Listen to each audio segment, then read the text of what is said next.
Hello, welcome to my channel S K maths. हम कर रहे थे चैप्टर नंबर 8। उसकी एक्सरसाइज 8.1 जो थी वो पिछली वीडियो में ख़त्म हो गई थी। आज हम नई एक्सरसाइज करेंगे, एक्सरसाइज नंबर 8.2। जैसे कि मैंने इसमें पहले बता दिया था कि इस वीडियो में, इस एक्सरसाइज में हम क्या पढ़ेंगे, प्रॉफिट लॉस के बारे में, और क्या पढ़ेंगे, डिस्काउंट के बारे में। ठीक है। सो पहला क्वेश्चन जो है वो हमारा क्या है, बोल रहा है कि a man got a 10% increase in his salary if his new salary is ₹1,54,000 find his original salary. So जो उसने पहले गिवन है, इस ये क्वेश्चन स्टेटमेंट जो वाले क्वेश्चन है, इन क्वेश्चन करने का तरीका यही है कि सबसे पहले आप स्टेटमेंट अच्छी तरह से पढ़ो कि स्टेटमेंट क्या है। ठीक है। सो स्टेटमेंट पढ़ने के बाद सबसे पहले आपने वही लिखना जो गिवन है। ठीक है। तो देखो वो गिवन क्या बोल रहा है कि a man got a 10% increase in his salary. एक बंदा जिसका 10% इंक्रीज हो गया है सैलरी में। ठीक है। If his new salary is 1,54,000, उसकी जो न्यू सैलरी इंक्रीज होने के बाद जो मेरी सैलरी है वो है 1,54,000। Find his original salary.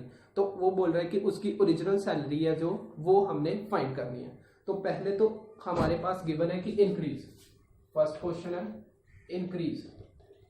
पहले तो इंक्रीज गिवन है, इंक्रीज कितना है 10%। फिर उसकी जो न्यू सैलरी है, न्यू सैलरी कितनी है, न्यू सैलरी कितनी है 1,54,000 रुपीज। ठीक है, इतनी उसकी न्यू सैलरी है। अब हमें पता नहीं है कि उसकी ओरिजिनल सैलरी क्या थी, तो ओरिजिनल सैलरी हम लेट कर लेते हैं कि ओरिजिनल सैलरी जो है वो है, original salary is equal to x. ठीक है। तो अब हमने निकालनी है ओरिजिनल सैलरी। अब देखो 10% ऑफ ओरिजिनल सैलरी, यस, तो 10% ऑफ, उसने गिवन क्या है, एक तो इंक्रीज गिवन है 10%, दूसरा new salary 1,54,000, then original salary x. ठीक है। तो देखो हमने क्या करना है, पहले तो देखो कि इंक्रीज कितना है 10%। तो इंक्रीज निकालने का फॉर्मूला होता है हमारे पास, इंक्रीज परसेंटेज निकालने का फॉर्मूला वो होता है इंक्रीज डिवाइड बाय, जिसके थ्रू आप मतलब किसका इंक्रीज निकाल रहे हो। तो यहां पर तो सैलरी है। ठीक है। जो भी आप थिंग, मैं थिंग लिख देता हूं यहां पर, मतलब जो जिसका भी आप इंक्रीज निकालोगे वो नीचे आ जाना है। ठीक है। जैसे सैलरी का तो सैलरी आ जाएगी, ओरिजिनल जो है जिसमें इंक्रीज, जिस चीज में इंक्रीज आया है वो नीचे लिख देनी है। ठीक है। और मल्टीप्लाई कर देना विद द 100। ठीक है। तो ये इंक्रीज परसेंटेज का फॉर्मूला है। ऐसे डिक्रीज परसेंटेज, यहां पर डिक्रीज लिख दो, यहां पर भी डिक्रीज। इंक्रीज का मतलब होता है बढ़ना और डिक्रीज का मतलब क्या होता है, कम होना। ठीक है। तो देखो इंक्रीज परसेंटेज का फॉर्मूला क्या है, increase percentage is equal to increase divide by, increase divide by, divide by जो थे मतलब ओरिजिनल सैलरी, ओरिजिनल सैलरी वो कितनी है, मल्टीप्लाई 100। ठीक है। इंक्रीज परसेंटेज कितना है 10, और इंक्रीज मतलब इंक्रीज आया कितना वो नहीं हमें पता, बट ओरिजिनल सैलरी हमने क्या लेट की है एक्स। तो मल्टीप्लाई किसके साथ, 100 के साथ। हमने निकालना है पहले इंक्रीज। यहां से इंक्रीज देखो कैसे लिखने का, अब x जो है वो 10 के साथ मल्टीप्लाई और 100 जो है वो डिवाइड। ठीक है। तो करो इंक्रीज किसके इक्वल आ गया, ये 10 मल्टीप्लाई x हो गया और 100 नीचे आ गया, ये 0 के 0 के साथ कैंसिल, क्या आ गया x डिवाइड बाय 10। मतलब जो हमारे पास इंक्रीज है वो किसके इक्वल है, x डिवाइड बाय 10। मतलब हमने ये निकाला है कि जो इंक्रीज आया ना पहली इनकम में वो कितना है x बाय 10। अगर हमारे पास ओरिजिनल सैलरी जो उसकी वो x है, तो उसमें जो इंक्रीज आएगा वो कितना आएगा x बाय 10। फिर उसकी जो दोनों की मतलब ओरिजिनल सैलरी और इंक्रीज दोनों को मिलाकर जो सैलरी बनेगी, न्यू सैलरी बनेगी, वो हमें गिवन है 1,54,000। ठीक है। तो देखो अब हमारे पास एक और फॉर्मूला जो होता है वो क्या है कि original, original plus increase is equal to original plus increase is equal to new जो भी हो, ठीक है। अगर यहाँ पर डिक्रीज होता तो आपने माइनस लगाना है, बट हमारे पास इंक्रीज है तो क्या लगेगा, प्लस, ठीक है। तो देखो original plus increase is equal to new. अब ओरिजिनल कितनी है, ओरिजिनल कितनी है x, प्लस इंक्रीज कितना आया x बाय 10, देन न्यू कितना आया, न्यू सैलरी 1,54,000, ठीक है। अब हमने किसकी वैल्यू निकाल लेनी है, x की। तो x की वैल्यू कैसे निकलेगी, देखो 10 को ये मतलब मल्टीप्लाई होगा ना पहले, तो 10x plus x divide by 10 is equal to 154,000, ठीक है। तो 10 प्लस x कितना हो गया, 11x divide by 10 is equal to 154,000, ये आ गया, ठीक है। देन x की वैल्यू निकालिए, तो 10 मल्टीप्लाई और 11 डिवाइड, सो x की वैल्यू क्या आ गई 154,000 मल्टीप्लाई 10 एंड डिवाइड 11। अब 11 को 154,000 से डिवाइड करके देखो कहां पर आता है, कैंसिल होता है या नहीं, तो करके देख लेना, आपका आएगा 11 1 11 4 और 40,000 आपके पास आ जाएगा, ठीक है। जब आप डिवाइड करोगे तो क्या आएगा, 11 को कैसे डिवाइड करना है, 11 को 154,000 से आप डिवाइड करोगे तो आपके पास आंसर होगा 14,000, आप डिवाइड कर लेना तो ये आंसर आ जाएगा, ठीक है। देन नेक्स्ट क्या है, 14,000 मल्टीप्लाई 10, 14 को 1 से करोगे तो 14, बाकी जितने जीरो बचे वो सारे लगा दो, 3 and 4, 1 2 3 4 zeros, तो ये 1,50,000 जो रुपीज हैं वो क्या है, उसकी जो ओरिजिनल सैलरी थी। सो यही हमने निकालनी थी, ठीक है। फिर से एक बार क्वेश्चन समझ लो क्या था। क्वेश्चन की स्टेटमेंट थी कि एक बंदा है, उसकी सैलरी में इंक्रीज आया 10%, देन उसकी जो सैलरी बन गई, नई सैलरी जो बनी वो बनी 1,54,000। अब हमें पता नहीं है कि ओरिजिनल सैलरी क्या है, सो वो हमने फाइंड करनी है। तो ओरिजिनल सैलरी देखो क्या है, ये हमने लेट कर ली x, ओरिजिनल सैलरी क्या मतलब हमने लेट कर ली x। देन इंक्रीज परसेंटेज कितना उसमें, और इंक्रीज परसेंटेज हमें गिवन है कि वो 10% है, बट हमारे पास फॉर्मूला होता है इंक्रीज परसेंटेज जो होती है वो इक्वल टू होता है increase divide bye original salary multiply 100। मैंने यहाँ पर बोला था कि यहाँ पर हमने सैलरी की बात की है तो यहाँ पर सैलरी आएगा, अगर किसी और चीज की बात की गई होगी, जैसे किसी चीज का रेट है वो इंक्रीज डिक्रीज हो रहा है, तो वहां पर उस चीज का नाम आ जाएगा। जैसे लेट कर लो कि ये जो मार्कर है इसका रेट किसी ने इंक्रीज करके कर दिया कि 30 से 40 रुपीज कर दिया, ठीक है। तो यहाँ पर जो सैलरी है, सैलरी की जगह पर क्या आ जाएगा, मार्कर, ठीक है। सो हमारे पास इंक्रीज परसेंटेज का फॉर्मूला है increase divide bye original salary multiply 100, ठीक है। देन फिर हमने जो हमारे पास है वो हमने पुट कर दिया। यहाँ क्या क्या किया, इंक्रीज परसेंटेज गिवन है 10 के इक्वल, देन इंक्रीज तो नहीं गिवन तो इंक्रीज को इंक्रीज रहने दो, मल्टीप्लाई 100 तो है, ठीक है। देन ओरिजिनल सैलरी हमने लेट किया खुद से, वो क्या है x, तो वो x आ गई। देन हमने इंक्रीज की वैल्यू निकालनी है। इंक्रीज की वैल्यू क्यों निकालनी है, क्योंकि इस फॉर्मूले के अकॉर्डिंग फिर क्या हो जाएगा, ओरिजिनल भी होगी हमारे पास, न्यू भी होगी, तो इंक्रीज भी आ जाएगा, तो उसमें से हम वैल्यू निकाल सकते हैं, ठीक है। सो इसलिए मैंने क्या किया, इस इंक्रीज की वैल्यू निकाल ली। तो इंक्रीज की वैल्यू कैसे निकाल लिया, x को 10 से मल्टीप्लाई 100 को हमने ये वाली जो इक्वेशन सॉल्व करना था वो हमने सेकंड चैप्टर में सीखा था कि किसी की वैल्यू निकालनी है तो उसके जो साथ वाली एक्स्ट्रा टर्म्स है उसको दूसरी साइड पर ले जाओ।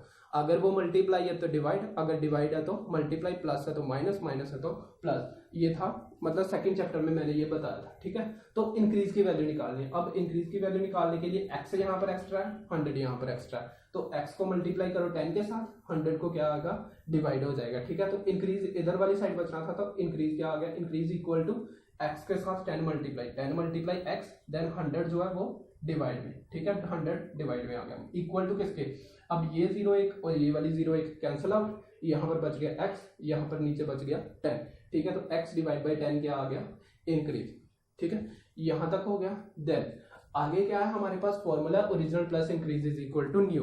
ये हर एक चीज के लिए सेम फॉर्मूला है, इंक्रीज डिक्रीज वाले क्वेश्चन आएंगे तो यही फॉर्मूला है, ठीक है। बट जब भी हमारे पास यहाँ पर डिक्रीज होगा तो आपने यहाँ पर माइनस कर देना है, ठीक है। मैंने बोला कि अगर आपके पास इंक्रीज की जगह डिक्रीज आ जाता है किसी चीज में तो आपने क्या करना है, प्लस की जगह पर माइनस और यहाँ पर डिक्रीज लिख देना है, इक्वल टू किसके है, न्यू के, ठीक है। अब ओरिजिनल भी है, न्यू भी है, इंक्रीज भी है, तीनों चीजें हैं तो पुट कर दो। ओरिजिनल सैलरी कितनी थी उसकी x, इंक्रीज कितना है x/10, न्यू कितनी है 1,54,000 न्यू सैलरी, ठीक है। देन अब हमने क्या करना है, x की वैल्यू निकालनी है। तो x की वैल्यू निकालने के लिए हमें x वाले अलग करने होंगे, ठीक है। x वाले तो पहले ही साइड पर है तो इनको सोल्व करो पहले। 10 इसको, ये जो डिवाइड वाली जो रेशो वाले क्वेश्चन है इसको कैसे सोल्व करते हैं, 10 इसके साथ multiply 10x plus x, 10x plus x divide bye ये नीचे वाला 10, 10x प्लस x कितना हो गया 11x, ये साइड वैसे ही चलती जाएगी, 10 प्लस 1 11x डिवाइड बाय 10। अब x की वैल्यू निकालने, तो x की वैल्यू क्या हो जाएगी, x जो x के साथ एक्स्ट्रा टर्म जो है वो दूसरी तरफ जाएगी। अब 10 मल्टीप्लाई 11 डिवाइड, ठीक है। तो 11 को मैंने डिवाइड किया 1,54,000 पर तो आंसर आया 14,000। तो मल्टीप्लाई 10 है तो 14,000 को 10 के साथ मल्टीप्लाई करोगे तो क्या आ गया 1,40,000 रुपीज। तो ये आपकी थी ओरिजिनल सैलरी, ठीक है।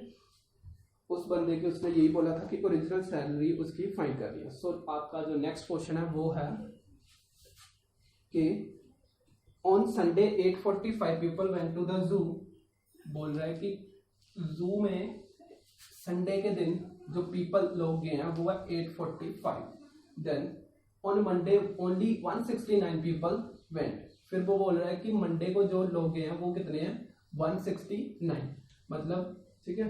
फिर what is the percent decrease in the people visiting the zoo on Monday। वो बोल रहा है कि डिक्रीज परसेंटेज आपने निकालनी है कि कितने परसेंट डिक्रीज हो गए जो लोग गए थे मंडे को, कितने परसेंट। मतलब वो बोल रहा है, देखो पहले उसने गिवन किया people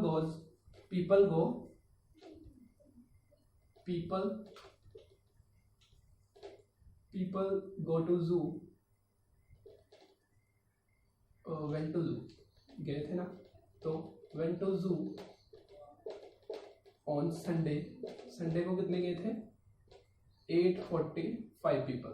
then people went to zoo on Monday, Monday तो कितने गए थे 169। अब देखो 169 पीपल गए तो इनमें से पहले हम डिक्रीज निकाल देते कि कितने कम हो गए लोग कम कितने होंगे 8:45 में से 169 माइनस करोगे तो हमारे पास आ जाएगा 6, देन 7, देन 676, ठीक है। तो ये आ गया डिक्रीज। देखो क्वेश्चन में वो बोल रहा था कि अगर संडे को 8:45 पीपल जो है वो गए हैं जू में, देन मंडे को गए हैं 169, तो वो बोल रहा है कि डिक्रीज परसेंटेज निकालनी है आपने। तो हमने डिक्रीज अकेला निकाला, डिक्रीज परसेंटेज निकालनी है अभी, ठीक है। तो देखो डिक्रीज परसेंटेज का फॉर्मूला क्या होता है, पहले तो ये आपको बताना चाहिए। Decrease percentage is equal to decrease divide by decrease percentage, हाँ डिक्रीज डिवाइड बाय जो पीपल संडे को गए थे, people went to zoo on Sunday.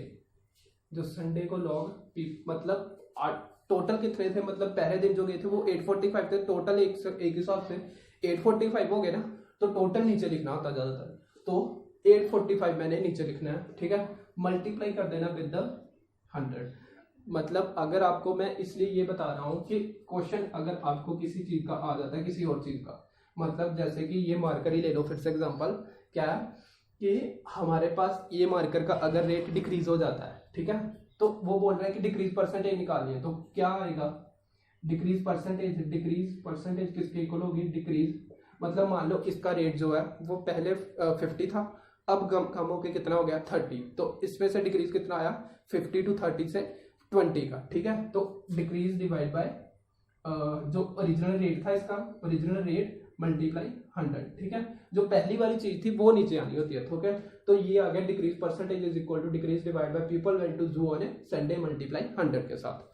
अब डिक्रीज परसेंटेज कितनी है, डिक्रीज परसेंटेज जो है वो हमें पता नहीं, यही हमने निकालनी है। तो डिक्रीज कितना है 676 डिवाइड बाय 845 एंड मल्टीप्लाई 100, ठीक है। अब देखो अगर हम इन ये दोनों 5 के टेबल में आ जाएगा आराम से, तो 5 1 द 5 एंड 5 6 द 30 एंड 5 9, देन ये भी 5 के टेबल में आ जाएगा पूरा का पूरा, कितना हो जाएगा 25 द 100, ठीक है। ये दोनों 5 के टेबल में आ गए तो मैंने कैंसिल आउट कर दिए।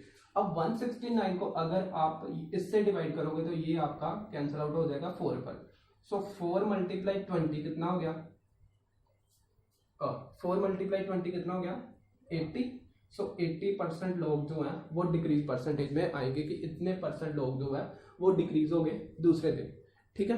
सो ये क्वेश्चन आप नोट कर लो। देन अगला है थर्ड क्वेश्चन। थर्ड क्वेश्चन में भी सिंपल ही है।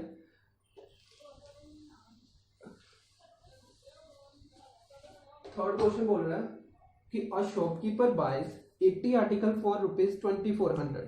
सो सबसे पहले हम यही लिखते हैं कि एक शॉपकीपर जो है वो क्या करता है, 80 आर्टिकल को खरीदता है 2400 रुपए में। So cost price of, cost price को बोलते हैं ना कि खरीदना, cost price of 80 articles, cost price of 80 article is equal to 2400 rupees, ठीक है। देन अब यहां से हम एक आर्टिकल का निकाल लेते हैं। कॉस्ट प्राइस ऑफ 1 आर्टिकल का निकालना तो वो कितना आएगा 2400 डिवाइड बाय 80, 0 से 0 cancel out and 3 0, so 30 rupees का हो गया एक आर्टिकल का। देन बोल रहा है कि and sell them for a profit of 16%, और उसने उसे बेच दिया प्रॉफिट 16% के प्रॉफिट पर, ठीक है। तो बोल रहा है कि find the selling price of 1 article. तो आपने सेलिंग प्राइस फाइंड करना है, ठीक है। हमारे पास जो कॉस्ट प्राइस और सेलिंग प्राइस के फॉर्मूले जो दो होते हैं, देखो अब प्रॉफिट परसेंटेज का अगर आप फॉर्मूला निकालोगे तो वो क्या है, profit divide by cost price multiply 100, ठीक है। एक तो ये फॉर्मूला है। सेकंड फॉर्मूला सेल प्राइस का अगर आप निकालोगे तो वो होता है कॉस्ट प्राइस प्लस प्रॉफिट, या फिर हमारे पास एक प्रॉफिट का फॉर्मूला होता है profit is equal to sale price minus cost price. अब देखो अगर हमने सेल प्राइस निकालना है तो सेल प्राइस देखो, सेल प्राइस इधर, ये कॉस्ट प्राइस इधर आ जाएगा तो प्रॉफिट प्लस कॉस्ट प्राइस बन जाएगा, ठीक है। अगर हमने सेल प्राइस निकालना है, सेल प्राइस बोल रहा है निकालने को, तो एक आर्टिकल का निकालने को बोला है, इसलिए मैंने पहले ही एक आर्टिकल का ही निकाला कॉस्ट प्राइस भी, ठीक है। तो सेल प्राइस निकालने के लिए एक तो प्रॉफिट होना चाहिए, दूसरा कॉस्ट प्राइस होना चाहिए, ठीक है। प्रॉफिट तो हमारे पास है बट वो कहां पर है, परसेंटेज में है, ठीक है। परसेंटेज में है तो परसेंटेज से हमने कन्वर्ट करना है सिर्फ अकेले प्रॉफिट में, तो वो कहां से कन्वर्ट होगा, यहां से, क्योंकि हमारे पास परसेंटेज भी है, कॉस्ट प्राइस भी है, 100 भी है, तो प्रॉफिट जो अकेला है उसे हम निकाल लेते हैं, ठीक है। So therefore P percentage is equal to P divide by cost price multiply 100, ठीक है। तो अब मैं वैल्यू पुट कर रहा हूं, देखो प्रॉफिट परसेंटेज किसके इक्वल है 16 के, देन P तो P रहेगा, कॉस्ट प्राइस किसके इक्वल है एक आर्टिकल का 30 मल्टीप्लाई 100।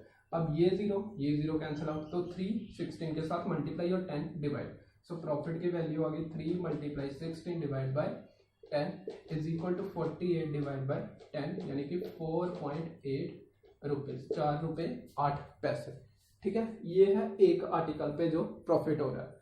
अब सेल प्राइस का फॉर्मूला, फिर सेल प्राइस ऑफ 1 आर्टिकल किसके इक्वल आ जाएगा, किसके इक्वल आ जाएगा, ये एक आर्टिकल पर जो प्रॉफिट हो रहा है वो है, ठीक है। एक आर्टिकल कितने का खरीदा था उसने, 30 का, कॉस्ट प्राइस, मैं फॉर्मूला लिख देता हूँ, प्रॉफिट प्लस कॉस्ट प्राइस करेंगे तो वो क्या होगा, सेल प्राइस ऑफ 1 आर्टिकल, ठीक है। सो प्रॉफिट है 4.8 एंड कॉस्ट प्राइस है 30, तो दोनों को मिलाओगे तो 34.8 रुपीज जो आ जाएगा सेल प्राइस आ जाएगा एक आर्टिकल का, ठीक है। अगर वो बोलता कि सारे के सारे आर्टिकल का निकालना है तो वो इसको हमने 80 से मल्टीप्लाई कर देना था, या फिर आप सीधे 2400 लेकर ही चलते, ठीक है। तो आपका क्वेश्चन फिर भी हो जाना था, ठीक है। बट हमें उसने बोला था कि एक आर्टिकल का आपने प्राइस निकालना है जो सेल प्राइस है, ठीक है। सो ये हमने निकाल दिया। फिर से एक बार क्वेश्चन देख लो, इसमें मैंने किया क्या, क्वेश्चन जो गिवन था इसमें उसने बोला था कि अगर हमारे पास एक बंदा है जिसने 80 आर्टिकल 80 आर्टिकल जो है वो 80 आर्टिकल का मतलब है चीजें कोई भी, ठीक है, कोई भी उसने चीजें मतलब बुक्स होंगी, पेन होंगे, ऐसा कुछ भी होगा, कोई भी उसने 80 चीजें खरीदी हैं जो कि 2400 रुपए पे खरीदी है, ठीक है। देन वो बोल रहा है कि उस पे उसको प्रॉफिट हुआ है 16% का। जब वो बेचता है उन्हें तो वो प्रॉफिट उसको कितना होता है, लाभ होता है 16% का, ठीक है। देन फिर वो बोल रहा है कि अगर उसको 16% का लाभ हो रहा है तो उसने कितने रुपए में वो बेची होगी एक आर्टिकल को कितने रुपए में बेचा होगा तब जाके उसको 16% लाभ हुआ होगा। तो हमने ये बताना है। देखो, तो मैंने सबसे पहले आपके सामने ये फॉर्मूले लिखे हैं दो, एक तो प्रॉफिट का मतलब लाभ और कॉस्ट प्राइस का मतलब जो खरीदने वाली है, ठीक है, मतलब खरीद क्रय मूल्य जिसे बोलते हैं हिंदी में। Profit percentage equal to profit divide by cost price multiply 100, ठीक है। तो प्रॉफिट परसेंटेज, हाँ, तो ये एक फॉर्मूला है। सेकंड फॉर्मूला था profit is equal to sale price minus cost price. तो यहाँ से सेल प्राइस की वैल्यू निकाली plus profit plus cost price, ठीक है।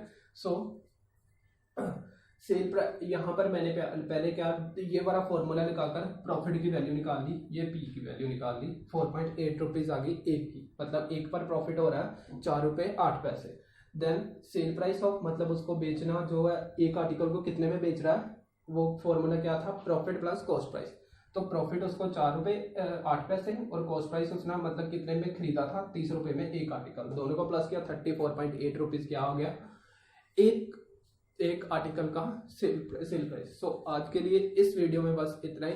आगे नेक्स्ट वीडियो में हम 8.2 के एक्सरसाइज के क्वेश्चन जो बाकी बचे हैं वो करेंगे। So okay, thank you.